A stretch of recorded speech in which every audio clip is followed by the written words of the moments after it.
We announced the new media seat in the briefing room on day one. We've brought in the Ruthless Podcast. Yes. You know, people like Sage Steele, who were at a legacy media outlet, ESPN, forever, and now left that world because she saw the bias within those institutions.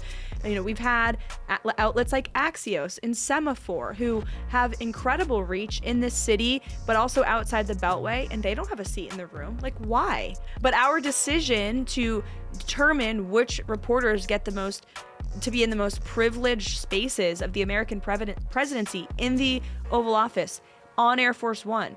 WACA has controlled that for decades, and it's unfair to real people, real journalists who care about truth and accuracy and facts and want those opportunities.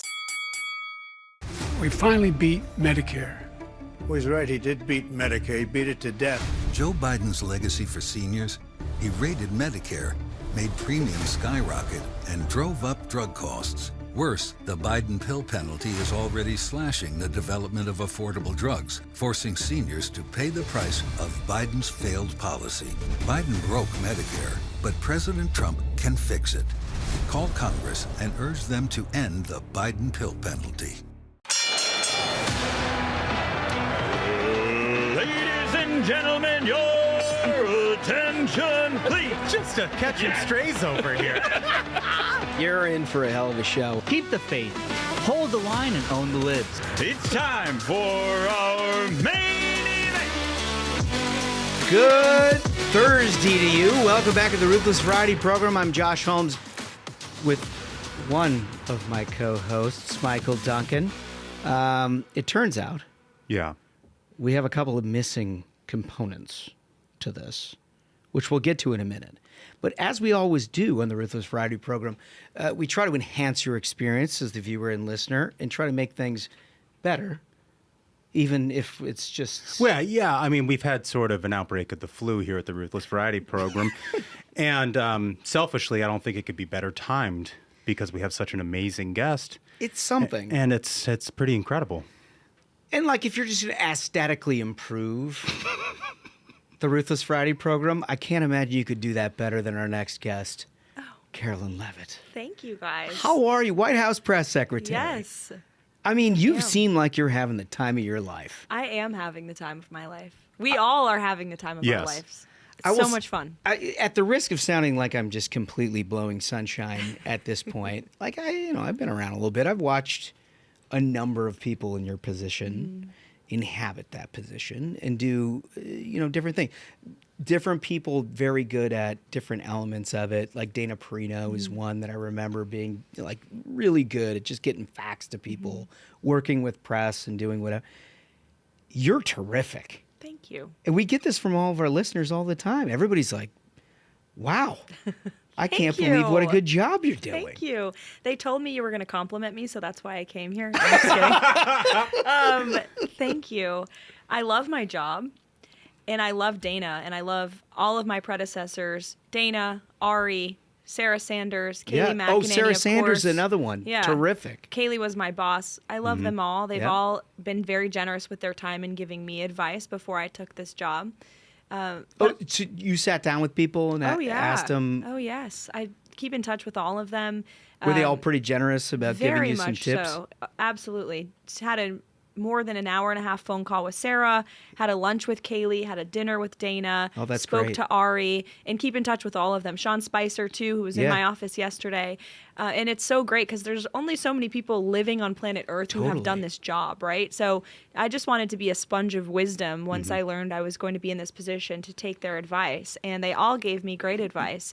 But we're having a lot of fun, and I work for a boss who, believe it or not, is actually doing what he said he was going to do. So it makes my job as his spokesperson a heck of a lot easier. It makes it easier. We were saying this on day one when you showed up and you're like, well, here are the facts, ma'am. It's basically you telling the American people what you're doing based upon the campaign promises that President Trump laid out. Right. And there's no nuance. No. There's no bending of the truth. This is what we're doing. And that has to be sort of like self-reinvigorating in a job as hard as yours. Yes, it is. And my job is just to find the facts. I read the news, both left and right, and every outlet under the sun, and figure out, okay, this is what's being reported. Let me go to my colleagues inside the building, the policy experts, the National Security Council, and find out what the facts are, what the BS is, and then it's my job to go out there and articulate that. And obviously, most importantly, checking in with the president to see where his head is at on the news of the day. So sometimes I feel like I'm an internal investigative reporter because I'm calling people and I'm like, is this BS or is this real? Yeah. What's the truth? So I can, bring that to the briefing room. That's amazing. So, look, a lot of us who've been in this line of work for a while have had some frustrations. Oh. With the corporate media. Is that so? Yeah, it turns out they don't always. How much time do you have to talk about these frustrations? They always don't. But there's several just structural things that we've always had a problem with. Yeah. That I think have been contributors to the groupthink and the leftist drift of journalism over the years and how they report out facts to the American people. Like, for one, everybody kind of hangs out together. You understand that when you're doing like press pools and things like that. Right. They all hang out together. They bump narratives against each other. Yeah. It's a club. And that part, just kind of anthropologically, you understand. What has always made less sense to me is the White House Correspondents Association. And how it is that this unelected, sort of unappointed group has entirely controlled the information flow all the way from who they appoint to pools to cover the president to who gets what chairs to do who does what. And you just pulled the pin on the grenade and rolled it in the middle of the briefing room. That had to, but for people like us. But keeping your promise to the American people, right? That in 2025, the White House, press room should reflect the United States of America. Yes. Not three broadcast, yes, network news stations. This is 50 years ago, and these people are, Edward R. Murrow. Yeah. You know what I mean? Cronkite ain't walking through that door. And so, selfishly, we benefited from Definitely that. not. We benefited from that when John Ashbrook got to ask that first question. And his head grew 5 times in size. We're going to get to more of that in a minute. But look, this is something that you and your team talked about, obviously, and then actually took the step of doing, knowing that these people would set their hair on fire. For sure. The moment that you threatened any of it. Oh, we knew. We were prepared. Look, first of all, this goes back to the non-traditional media strategy that Donald Trump owned and won on the campaign trail.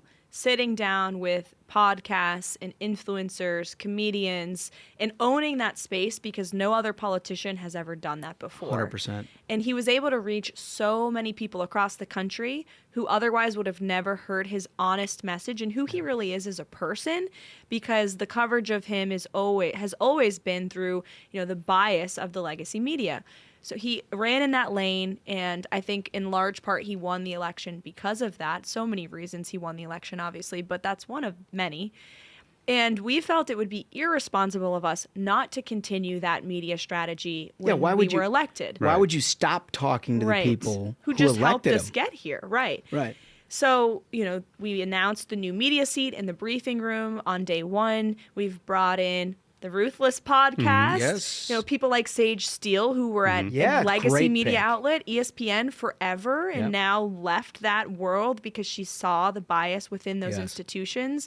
We've had outlets like Axios and Semaphore, who have incredible reach in this city, but also outside the Beltway, and they don't have a seat in the room. Why? And also nonpartisan. We're talking the way that the White House Correspondents Association would like to project upon your decision making here is that somehow you're just trying to get people to just sort of echo a MAGA message. What you just say, Axios, Semaphore, critical coverage at times. It's not about trying to get people to be sort of yes men. The argument that we are trying to create more favorable coverage of Donald Trump or the administration, or that we're afraid to take questions from the legacy media Hilarious. is laughable, because The legacy media is still in the briefing room. I take questions from CNN just as much as I take questions from our great conservative friends who don't have seats in that room, that have to stand on the sides for hours just to have a spot in there. And look at what President Trump is doing. I mean, the man hosted a more than hour-long press conference with his entire cabinet and took questions from everybody that was in the room. So, their argument that, this is about the First Amendment and democracy and this and that is completely ridiculous. This is the most transparent administration. We are not afraid to take questions from anyone, but our decision to determine which reporters get to be in the most privileged spaces of the American presidency in the Oval Office on Air Force One. Waka has controlled that for decades, and it's unfair to real people, real journalists who care about truth and accuracy and facts and want those opportunities. Mm-hmm. And we've heard from so many of them in the last 24 hours who are saying, and many you might be surprised of the outlets they work for who have said, thank you. Like, I've never wrote on Air Force One, and I can't wait to be able to do that. I can only imagine. I mean, look, I know what we felt when you invited us into the room. But also, I mean, look, it sort of pulls the mask off what the whole motivation for this group has been all along, which, like you said it best, you go into a cabinet room meeting, and he answers questions from every single person. There are 2 or 3 times a day where President Donald Trump tells you exactly what's going on. Elon Musk goes in, tells you exactly what Doge is happening.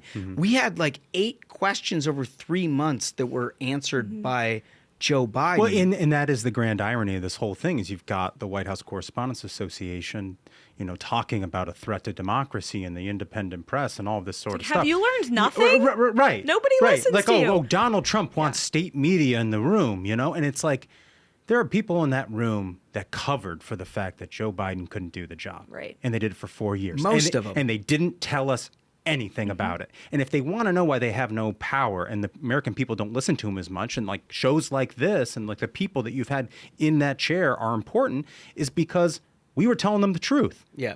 Right? Yeah. I mean, that's it. But again, when they say it's a threat to democracy, it is it inhibits the flow of information. Okay. Well, either you can get directly from the spigot with the president, with you, with your team, with Elon Musk, from all of the cabinet secretaries. Right. Either you can hear with your own ears what exactly is happening on a literal hour-by-hour basis, or you can filter it through the interpretation of 8 self-elected, 12 self-elected people who have controlled information access since the beginning of politics, basically. For more than 100 years. Yeah. I mean, the White House Correspondents Association was established in the early 1900s because the president at the time was not doing enough press conferences. I don't think we have that problem anymore. I think everybody would agree, right? And so, again, and I was very clear yesterday, the legacy media will still have their seat at the table. There will still be a rotation for those outlets. But it's time for new voices to be included. And in order for those new voices to be included, you have to go through this whole vetting process with Waka and all. We said no. Like, they're here. They're showing up. They should have, be able to come in the room. So, but it is really an unmasking, because it's what they hide behind is the flow of information to the American people, that they are the arbiters of truth. Which is funny. I mean, it's hilarious. But there's no element of that. They just want to be the controllers of the information. And you guys just walked in and were like, well, the hell with that. Yeah. I mean, look, it takes balls. I got to tell you, in this town, and a lot of you who are listening to this across the country, it's hard for you to sort of comprehend.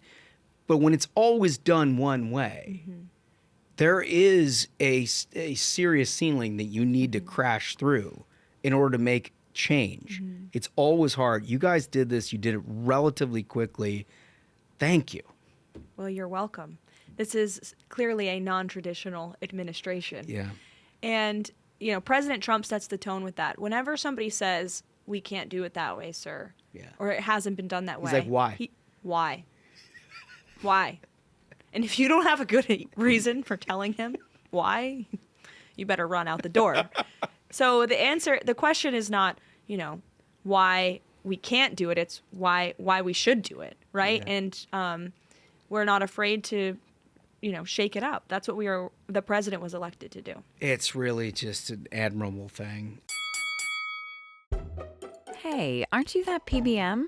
Middleman, at your service, doctor. Don't you get rebates that save money on medicines? Oh, PBMs like me get big rebates. So why do patients tell me they're worried about their costs? No one says we have to share the savings with patients. Congress should make sure medicine savings go directly to patients, not middlemen. Visit phrma.org/middlemen to learn more. Paid for by pharma. I'm told that you like to have a lot of fun. I do. And I think I'm pretty fun. We're fun. We're fun here on the Ruthless Variety Program. We like to play games. Okay. We have a game. It's one of our first. It's called Dem Or Journo. And I feel like you're uniquely well qualified for this. I think I'll be good at this game. I don't want to get ahead of myself. Do you want to explain? So the way that the game works is 4 statements. I read 4 statements, 3 of which have been made by members of the media. Okay. 1 made by a Democrat. And you and Josh have to determine who is the Democrat. It's a very difficult game. So it's a head-to-head matchup. Yeah. Between myself and Josh. Yeah. And Good luck. I read But no, I'm terrified. I've never actually felt like an underdog here, but I'm definitely an underdog. Yeah, you have an expertise, particularly on the subject that I'll get to later. But first, we got to play that music. Let's do it.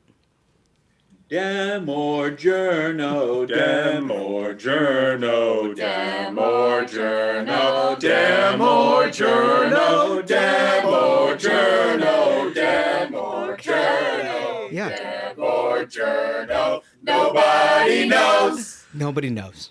Yeah. Was this song created Yeah. for this game? You know, it's kind of like I'm a fan of Miley Cyrus. She has these like backyard sessions she does that are sort of acoustic. That's Ruthless Acoustic right there. That was beautiful. Yeah. Was that you guys singing? We recorded that 4 years ago in this conference room when, we didn't have all the fancy stuff. As you could tell, the microphones were a little different. Yeah, a little bit of an echo. Thank God we didn't have cameras. But yeah, and Smug contends that it's a stanza too long. But, a bit, yes. Yeah, okay, so we have agreement on that. We'll have to fight It's time back. to refresh it. We might have to refresh it. So okay. I themed the 4 statements today on all of the attacks, frankly, on you in the administration from the White House Correspondents This is unfair, Association. Michael. Yeah, it might be a little unfair. Do you think she's not going to know what's an attack on her? Well, she's a good guest. We'd like her to come back. And I just want to assure you that, the White House correspondents like John Ashbrook might be attacking you. But people like us, we stand with the administration. Well, we've asked a lot of questions about why he's not here.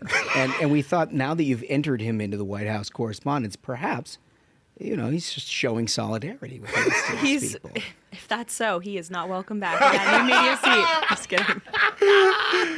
Okay. Oh, I love this. I heard he has the flu. Yeah. Feel better, John. This is the long time. He's going to get him one way or another. I had to get retribution. Okay. All right, so statement number 1. Okay. Donald Trump's White House kicked a HuffPo reporter out of the pool of journalists set to follow the president on Wednesday, breaking with decades of precedent and insisting they have the ability to pick and choose which reporters cover the president. Okay. All right. That's statement number 1. So we have to, just remember, 3 of these are journos. Yeah. One of them is a Democratic. Do I say it now? No. Oh. Wait till the end. And then Are you taking notes? I have to. I'm up against the best. Nobody gave me a notebook. Well, I have the printouts here. Okay. I'm going to give them to you at the end here. Okay, so let me just... it'll be a I fair need an fight. advantage, it's in my Michael. brain. I need an advantage. She's like Rain Man when it comes to this stuff. Okay, statement number 2. Let's be clear about what this means. Donald Trump is handpicking the reporters that cover him and his administration. This is straight out of the Kremlin playbook I know that. of intimidating reporters and manipulating press coverage, and it should alarm every American. She already knows. You don't know that one? I think I do. I'm so eager to say it. When do I get to announce my answers? We'll get there. We'll get there. Yeah, it's a slow fuse. It's part about building the pageantry of the game. You know how we love pageantry. We do. Statement number 3. An unprecedented seizing of control over coverage of the American presidency by an administration. Free speech advocates expressed alarm over what it could mean for democracy. I know. The tell is the free speech advocates. Yes. She is entirely right about that. She gets the game intuitively. You said, like Rain Man. This is it. Anybody who's ever been in press on a representation standpoint. It's my favorite thing. Yeah.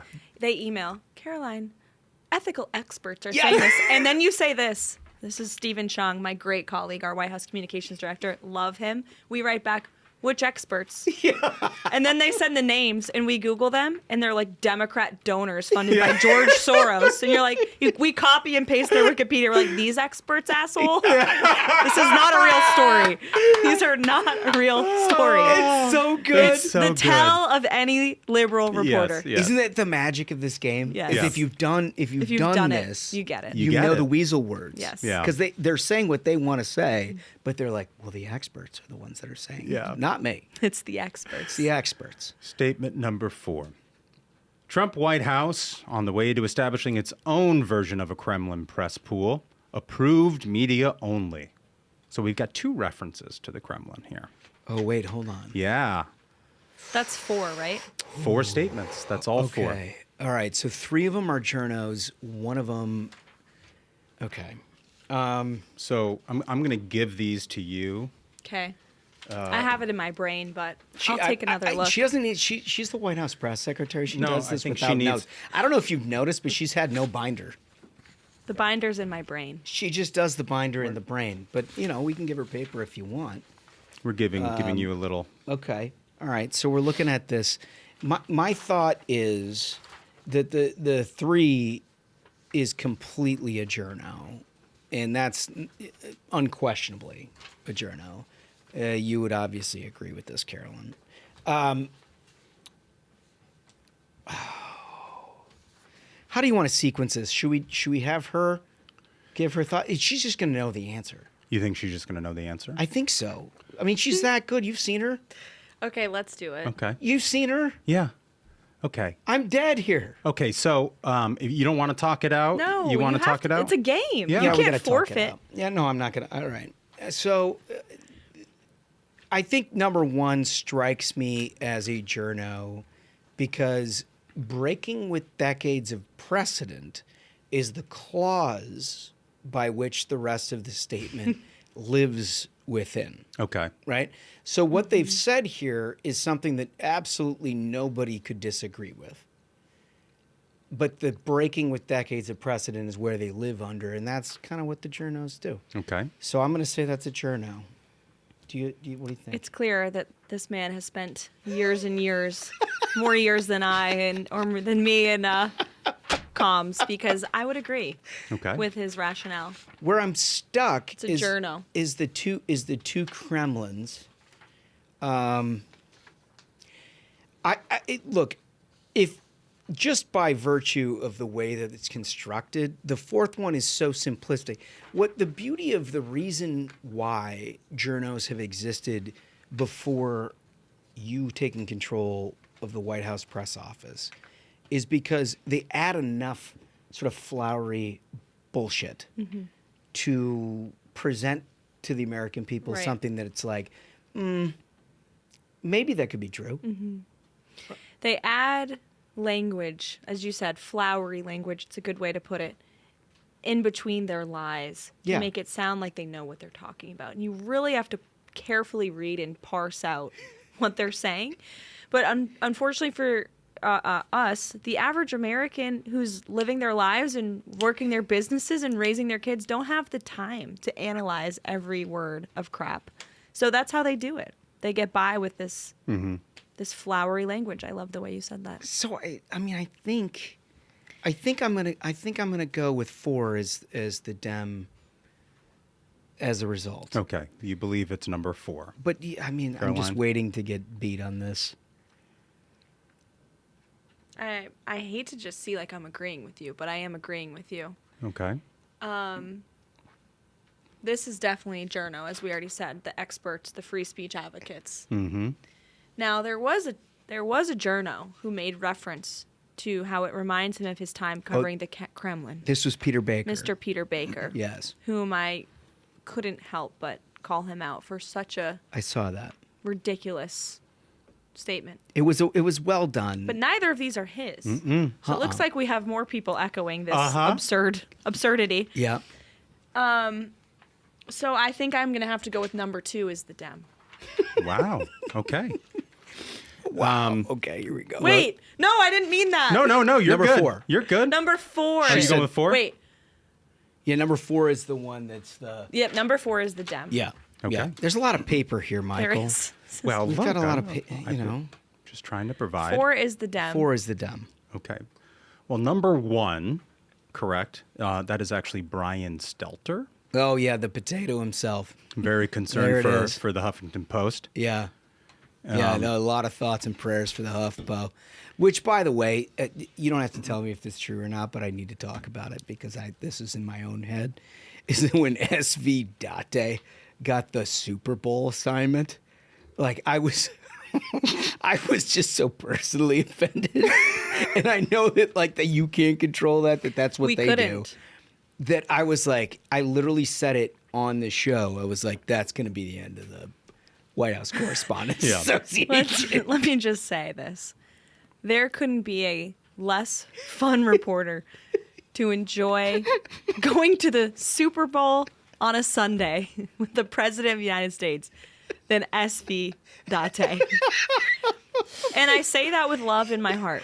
There are a lot of reporters who we don't agree with their reporting, but like they're pretty cool, normal people. Yeah. Who would have enjoyed a day aboard Air Force One going to the Super Bowl. It is not that serious. Well, like Ashbrook said, there's a ton of color in the room. There's a lot of stuff going on. To report on. And his was like 2 lines. We had cabinet secretaries on board with their spouses. We proclaimed Gulf of America Day. Like, how much fun is that? Yeah. And he just... No. What you should have done is you should have sent a playbook to the White House Correspondents Association and be like, the first one to identify cover 3 defense, you're invited. Oh, that's totally SV good. definitely would have lost that task. Yeah, if you watched a second of the game, it would have shocked me. But I think that's something the press are having a hard time with. We are genuinely having so much fun. Yeah. And this is why you're seeing them obsess over Elon Musk and President Trump, and they're trying so hard but failing to drive a wedge in that relationship. Yeah. Because they love those sensationalist stories of trying to pin people against each other. And as staff and the president himself is having the time of his life. I mean, he loves doing these Oval Office press conferences. Yeah. Like, Well, saw he's a him master. yesterday.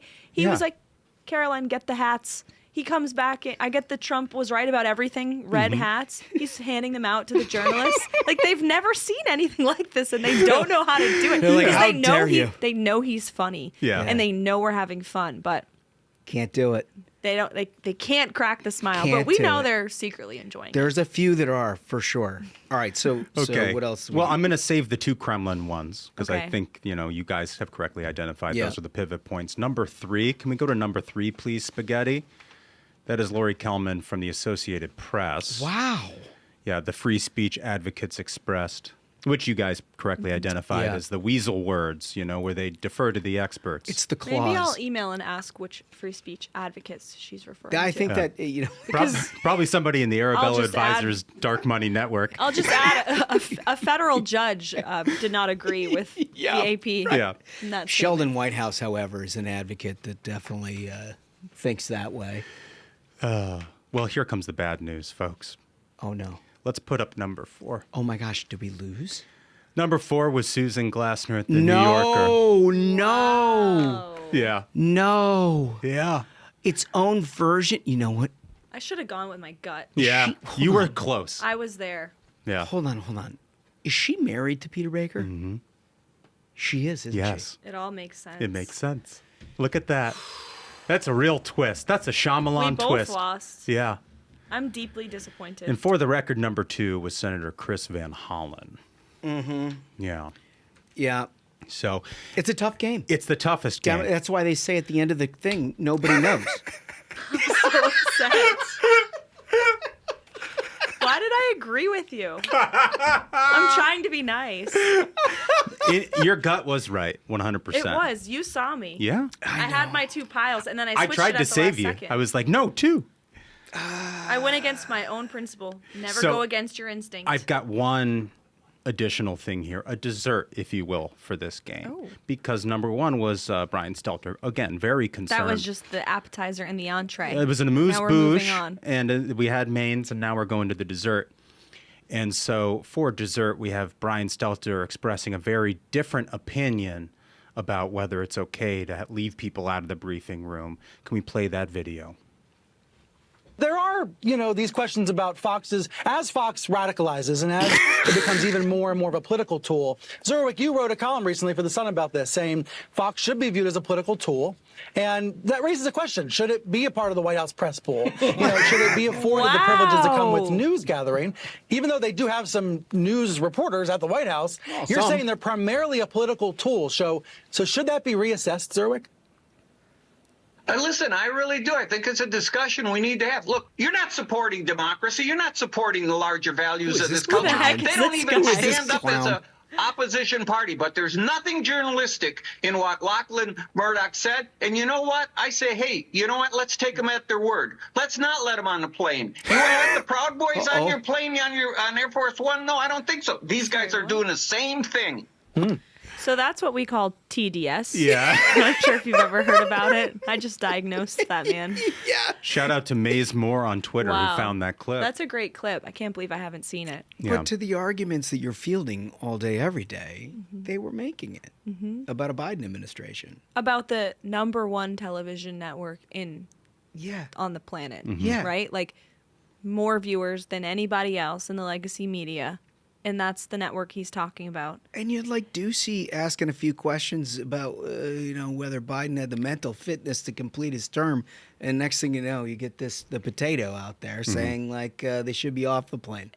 I am actually stunned by that clip. I can't believe it. And I wish I found it myself. We're going to have our rapid response team go recycle that one for our social media. But just the Democrats and their allies in the media are the masters of projection. They point the finger at Donald Trump and Republicans and accuse them of something. You can always find a time in which they did that thing themselves. Right. Always. Yep. Oh, 100%. Threat to democracy. They were the ones threatening our democracy for the past 4 years with the border invasion, with the wars that were breaking out everywhere, with the weaponization of justice. I mean, everything they say about Republicans, they themselves are doing. And that's no different. It's why it makes so much sense that you're doing what you're doing.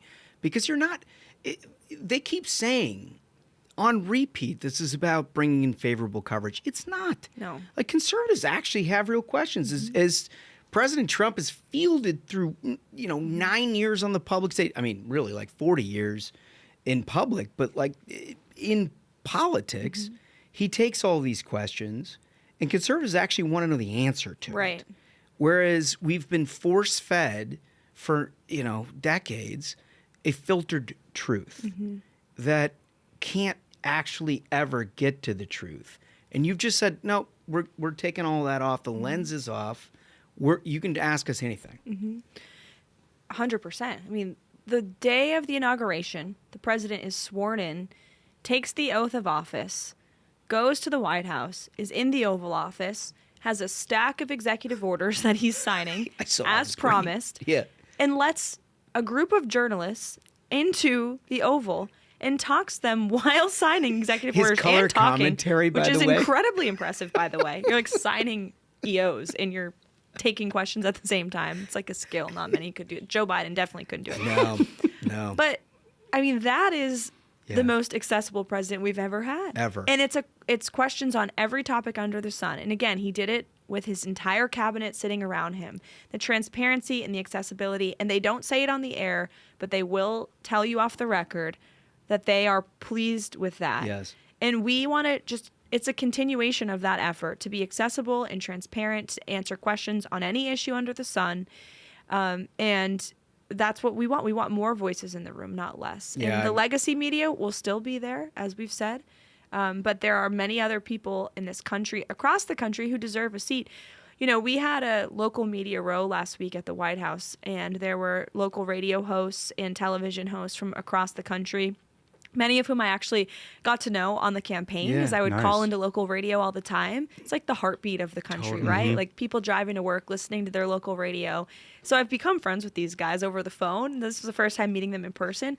They were so excited to be at the White House and ask real questions of administration officials. We had cabinet secretaries go over there.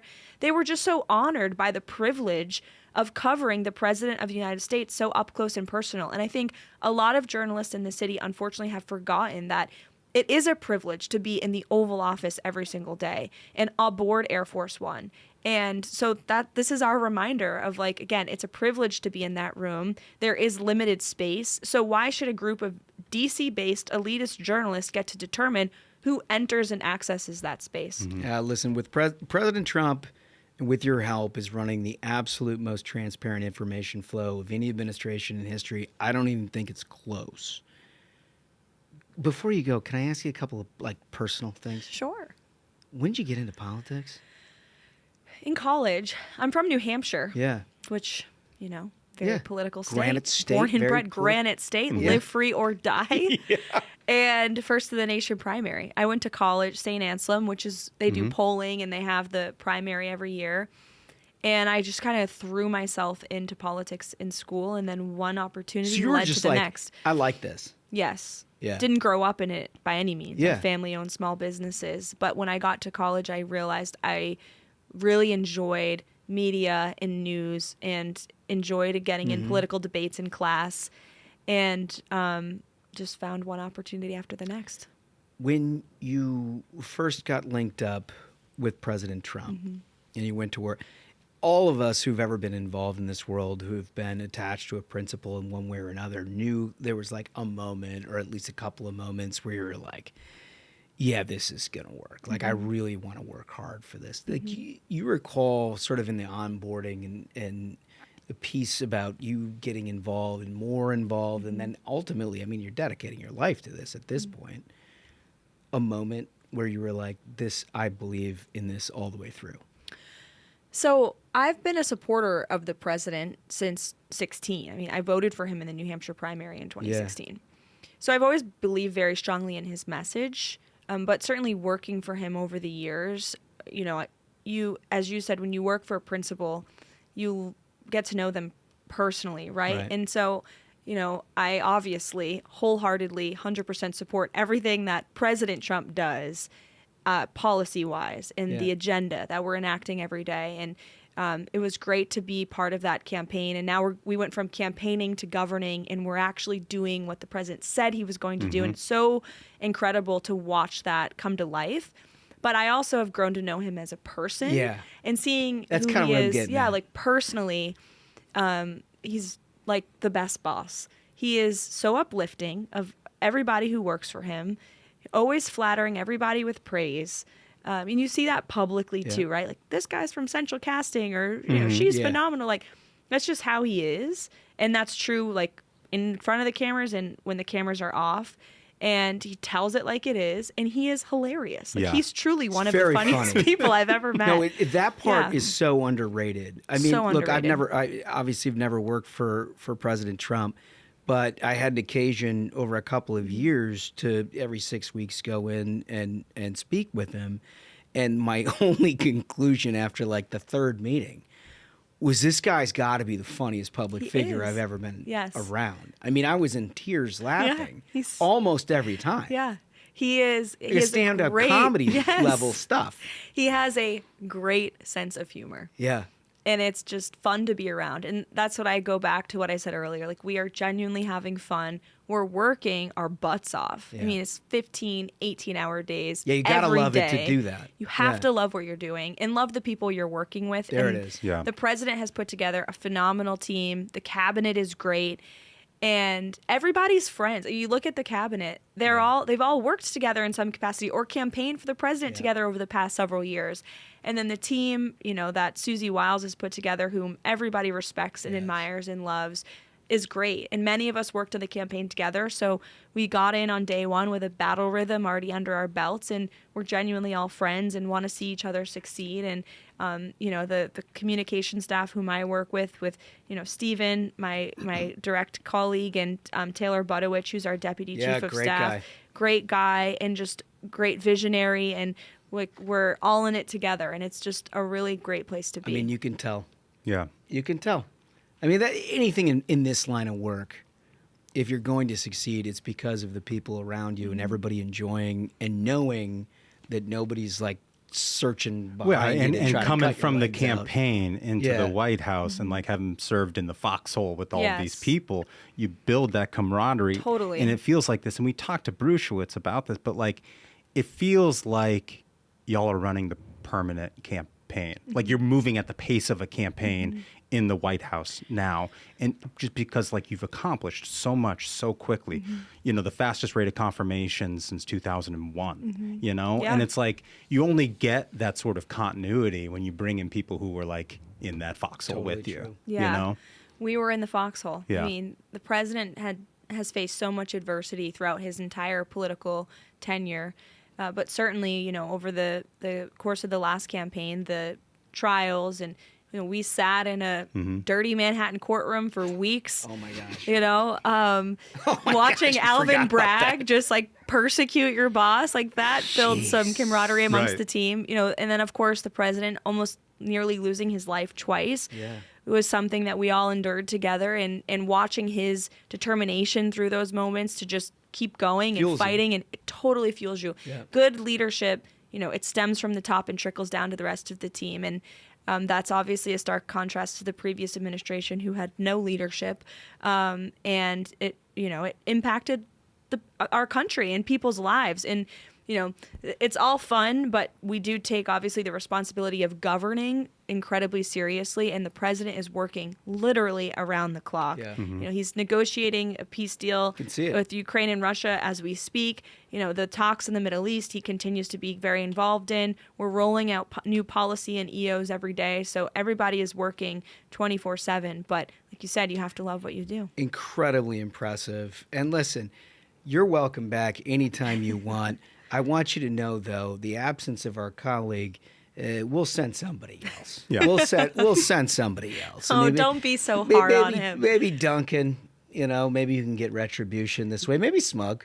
If called, I will serve. But we're not going to leave you alone. We'd love to see you guys back. Yeah. At the White House at some point. Briefing room. We're going to do some more fun and creative things in the weeks and months ahead. So I cannot compliment you enough about everything you guys have done up to this point. I can't thank you enough for coming here. Sure. Sharing some views. Yeah. And you're welcome back anytime. Thanks for having me, guys. Thank you. I don't have to tell you Americans are ready for what's next. Moving beyond the hardships of inflation and economic anxiety towards building a future, a better future for our families. Ensuring greater access to more affordable energy that powers daily lives, reliable energy that fuels innovation and economic growth, and the abundant energy that keeps our nation safer and more secure. It's all within our grasp. We'll do this together, building a brighter future for us, powered by America's oil and natural gas resources. You can learn more about all of this at api.org. So, Dunks, our colleagues are away, so we figured what we would do here is film the banger of all bangers. Yeah, right. I'm very... Got Karoline in here, just like spitting darts. Yeah. And she's fantastic. She's fantastic. And like she said, they're having fun. They're keeping Donald Trump's promises, and they're having fun doing it. Yeah, and you can just tell it's infectious. They're smart. Yeah. Gosh, they're smart. She's so quick and so personable. Mm-hmm. I mean, it goes a long way in this line of work. You don't find that a lot. Yeah. But just in case you didn't get enough, you might as well hear from the Senate Majority Leader. It's just an embarrassment of riches today. You want to hear from the Senate Majority Leader of what's going on? Well, that's what we've got here. Well, we have the luxury here in the Ruthless Variety program of every once in a while having some super VIP guests. Mm-hmm. That's right. And as you can see... It's getting deep in here already. Yeah. We have the Majority Leader of the United States Senate, John Thune. Welcome. Thanks, Josh. Good to be with you. Mike, nice to see you. Mm-hmm. This is great. So listen, you're couple months on the job. I've consistently said this might be the hardest job, maybe in all of America, but certainly in Washington, is wrangling a bunch of senators to try to get mutual goals accomplished, particularly the front end of an administration. But you look around, I mean, you guys are way ahead of pace on nominations, confirmations, not without controversy, but somehow you've just managed to line these things up despite Democrats trying to stop you at all turns. Well, yeah, I mean, it's good. It's a good team ball. I mean, we've had really good cooperation, and I'll tell you, it's nice to have 53. Yeah, right. Instead of 50 or 51 in the Senate.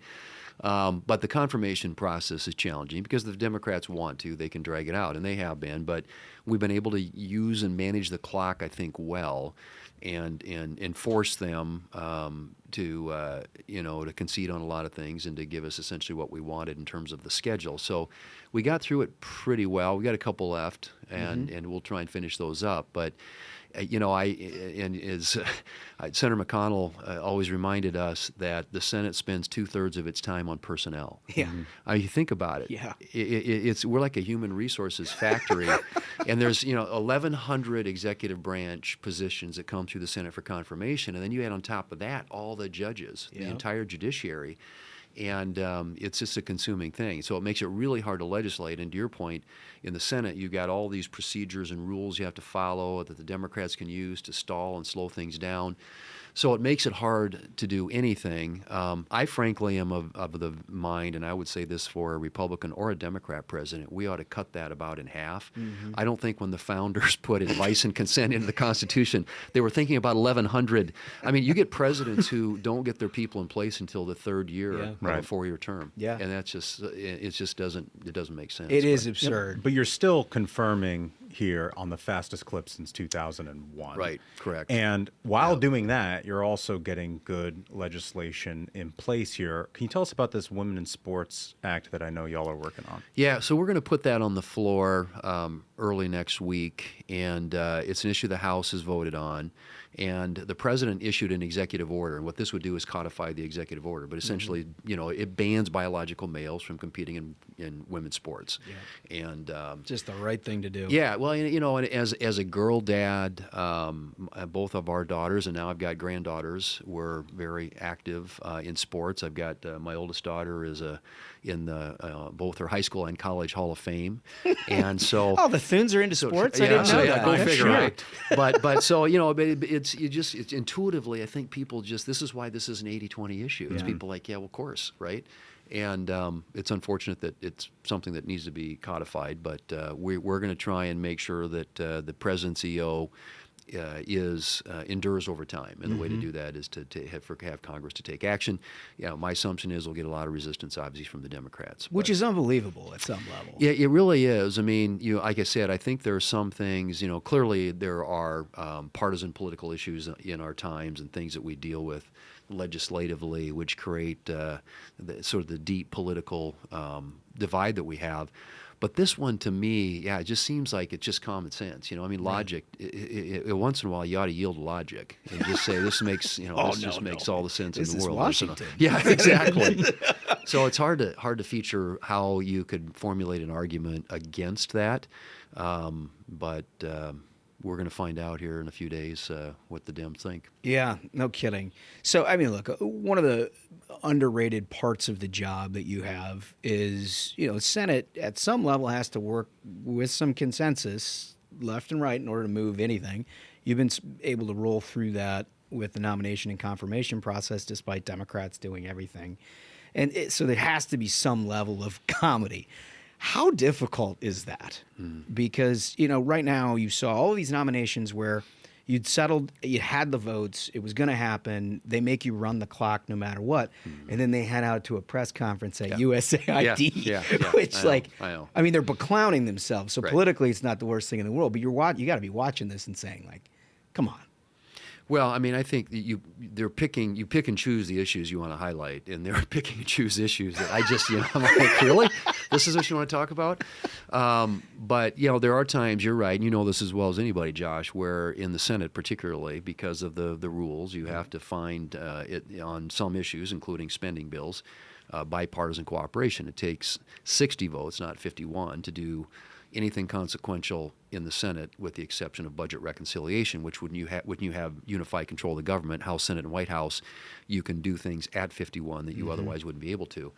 And obviously that's a situation we're now in, and we intend to do everything we can to take advantage of that. But you still have to, when it comes to doing a farm bill, for example, that's a bipartisan exercise. Yep. Or like I said, funding the government. There are any number of things that if you're going to do them, you're going to have some Democrat cooperation. And right now it's really hard because the Democrats are just so spun up. I mean, they're over the strangest things.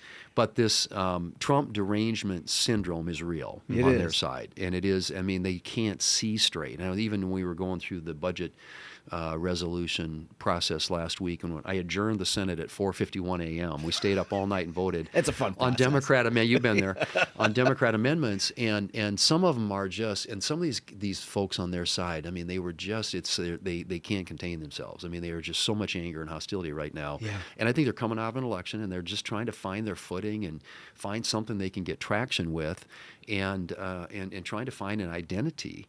Most folks when they take an electoral beating, they sort of sit back for a minute and say, all right, what do we do wrong? Yeah. Let's think about what we're not communicating to the American people. Maybe our issue set is a little off. And it strikes me that Schumer and these guys have done the exact opposite. They just fire at everything. Yeah, they're crabs in a barrel, and they're fighting over each other to get out. Yeah. And it's just like these very niche things, and the anger, and they just can't help themselves. And not everything is a constitutional crisis. Yeah. Right? Yeah.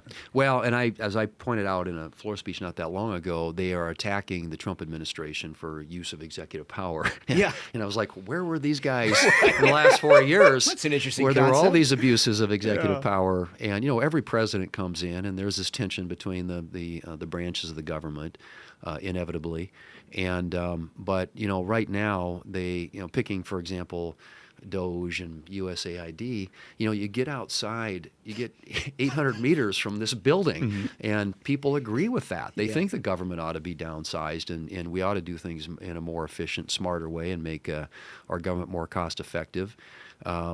And modernize it with technology. I think those are things that most people agree on. But, they've opted to pick, USAID or whatever that particular program is, and turn it into some sort of a cause to raise money from their base.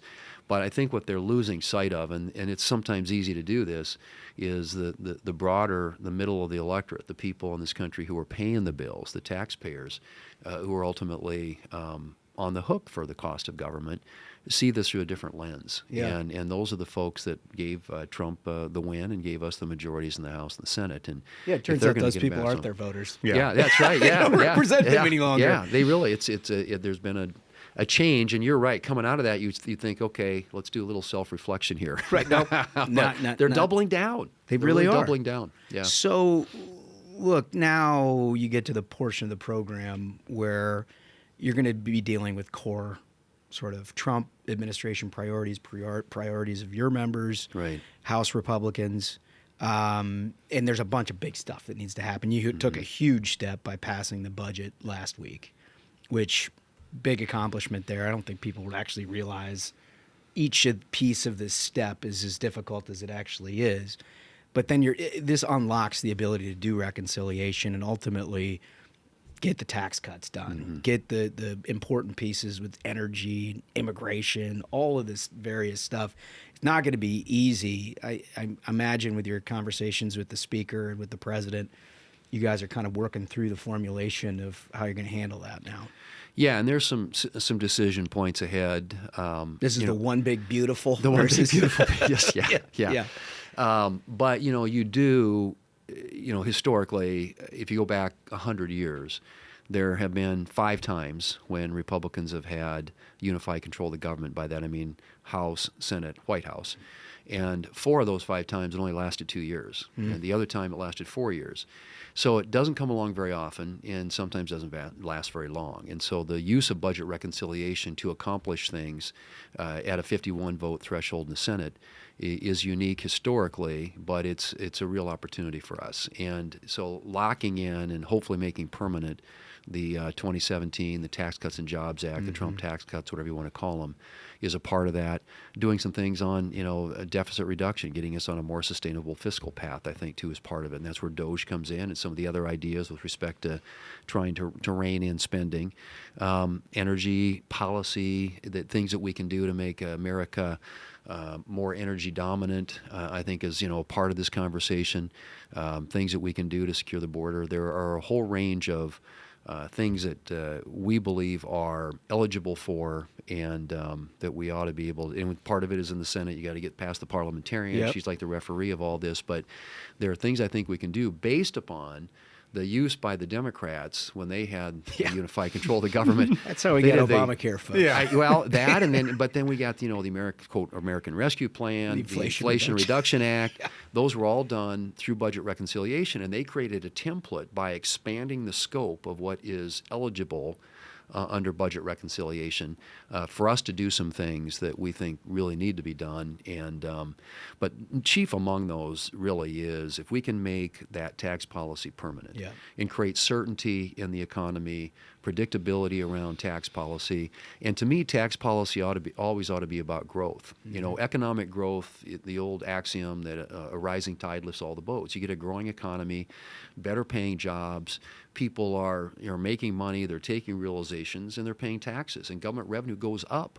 I mean, one of the ways that you deal with deficits long term is you restrain spending, obviously, but then you also create growth in the economy. When the economy is growing and expanding, it generates more revenue, and it makes a lot of these problems that we have look smaller by comparison. No question. So in extending those tax cuts, from Trump's first term and everything, the thing that really bothers me is in the conversation, the media and the Democrats and every once in a while some Republicans too talk about these pay-fors for tax cuts like this isn't the people's money in the first place. Right. Yeah.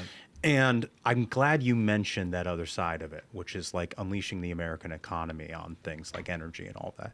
So could you give our listeners sort of a preview of what that might look like, that component, the growth component to the American economy that really allows us to take off?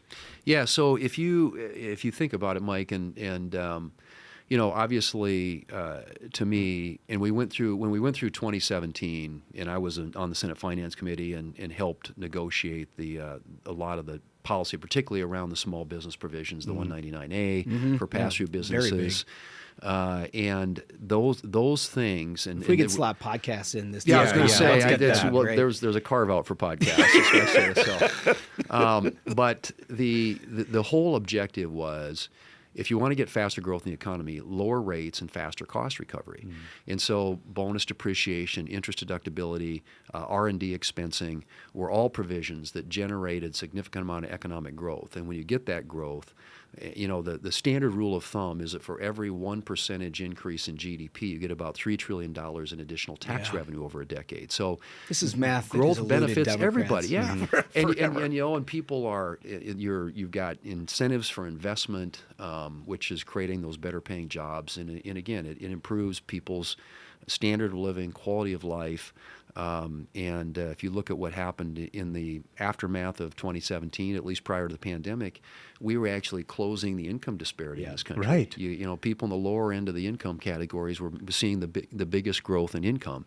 And unemployment was at a 50-year low. So there are, in my view, these policies don't happen in a vacuum. They create the conditions that are favorable for making America an attractive place to invest. And I think it's tax policy. I also think it's regulatory policy and lightening that touch. And that's another thing that when Trump came in, a lot of executive orders that are designed to do away with some of this heavy-handed, burdensome regulatory framework that the Biden administration created, and a lot of it, space and a too, lot of it right? around energy. Exactly. Yeah. And so unleashing American energy, trying to figure out how to reform our permitting process so that you can get through the siting and the all those things faster, and then also open up more areas for energy development. And in my view, is if it's American, it ought to be in all of the above. We ought to support and encourage and incentivize investment in American energy and become not only a country that can take care of our own energy needs, but hopefully help with some of our allies who are too dangerously dependent upon countries like Russia. Yeah, no kidding. I think you've done an absolutely terrific job of wrangling Senate Republicans, many of which are just sort of ideologically aligned on this stuff, but understanding the opportunities ahead and being able to not quibble over every thing on the way to actually getting the opportunity to do these big things. I mean, you hear a lot of Republicans you were mentioning talking about, you're paying for tax cuts, this, that, and the other thing. And it's like, man, what you just explained is the reason that conversation doesn't work. I mean, what you just explained is the revenue growth, which Democrats will never concede, CBO won't even concede, Right. Yeah.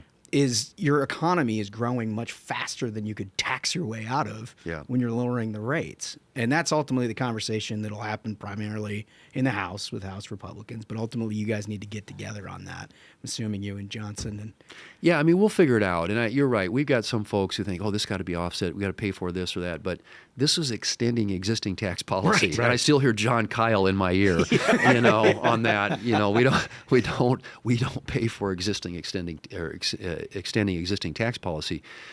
But the Democrats, oddly enough, their argument now is that we're cutting taxes to give tax cuts to billionaires. And I'm like, what an amazing. This is the law today. What are we cutting? I mean, all we're doing, so this is the current policy. This is the current law.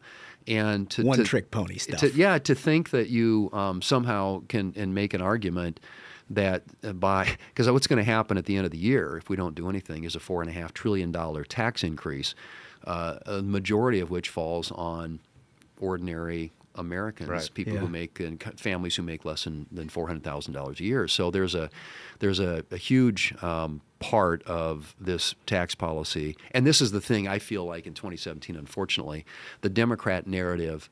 They did a pretty good job of getting out there and making this about tax cuts for the rich, and nothing could be further from the truth. No, I know. I mean, if you look at, and we paid a lot of attention to the distribution tables and how does this, the proportion of taxes paid by different income categories, the tax code actually became more progressive. After 2017 than it was prior to. In other words, people in the lower income categories were paying less of the tax burden, and people in the higher end paying more. You made the mistake of doing math. That's the funniest. The funniest part of all of this is we're about to find out how much they actually believe the lie. Right? Yeah, that's right. Yes, yeah, totally. So the last piece of housekeeping you've got in March government funding. That's never a pleasant exercise. No, left over from a previous Congress, left to you all to try to figure out how to get funded for the rest of the year. What do you think? Yeah, so as you guys all know, the federal fiscal year starts October 1. So we're halfway into fiscal year 25.